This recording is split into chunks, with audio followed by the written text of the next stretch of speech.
Gets mo? Kaya nyo nagawa dito kasi alam nyo, walang kakayang lumaban. Pobre. Ang masaklap, pinasok nyo na nga, ginawa nyo na po ng illegal, biniolet nyo ng kanyang karapatan, at ngayon, kasampang pa ng kaso, ang kapal na mukha mo. Ang kapal na mukha mo, hinayupak ka. Ito nga masakit, Mr. Chair eh. Yung biktima, ang makukulong pa ng di oras. Sana ma. Ang kapal na mukha mo. Ang kapal na mukha mo. Na to. Biniktima at sabi pa ng kanilang hepe nung makausap ko, sabi ko, bakit nakabonet yung mga pulis nyo? Alam mo, sabi niya, kasi mainit dito sa Bulacan eh. Pati ako nga, nagbobonet ako eh. Recorded yan. Sinabi ng stupidong hepe ninyo. You cannot deny anymore. Sorry, Kahit sir. sa korte to. Kasama Kasi- ka ba? Sir, I opt to invoke my right against self-incrimination. Pero nung in-interview kita sa Wanted sa radyo, napaamin kita na kasama kayo. Sir, under trial na po yung sinampa namin kaso laban sa kanila. Ito nga masakit, Mr. Chair eh. Yung biktima, ang makukulong pa ng di oras. Sana ma. Ang kapal na mukha mo. Ang kapal na mukha mo. Biniktima nyo na nga, bibiktima nyo pa sa pamagitan, ipakukulong nyo. Sasampahan nyo ng kaso. Unang-una, illegal entry. Tapos pangalawa, Mr. Chair, kukwento ko na, nakabonet mga hinayupak na to. At sabi pa ng kanilang hepe nung makausap ko, sabi ko, bakit nakabonet yung mga pulis nyo? Alam mo, sabi niya, kasi mainit dito sa Bulacan eh. Pati ako nga, nagbobonet ako eh.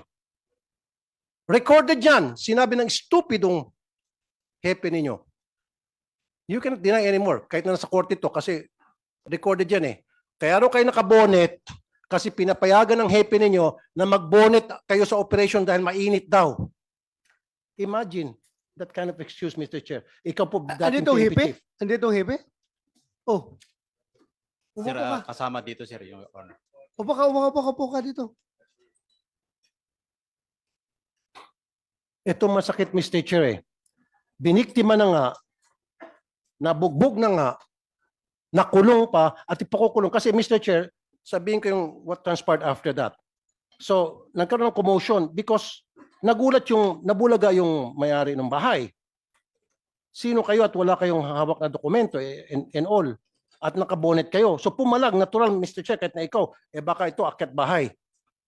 So dinampot po, sino dinampot dito? Si Mr. Vicente at dinala po sa kulungan dahil resisting arrest daw or dahil, anong tawag noon, yung direct assault or something. Direct assault. Kinulong po siya. Ngayon, binisita po siya, sino yung anak niya? Si Mr. Vicente. Karapatan niya bisitahin yung kanyang tatay. Pagdating po doon sa kulungan, pati itong si Mr. Julius Vicente, kinulong din ng mga hinayupak. Son of a bitch. For what reason? Bakit nyo kinulong yung nagbisita? Sino nagkulong nun?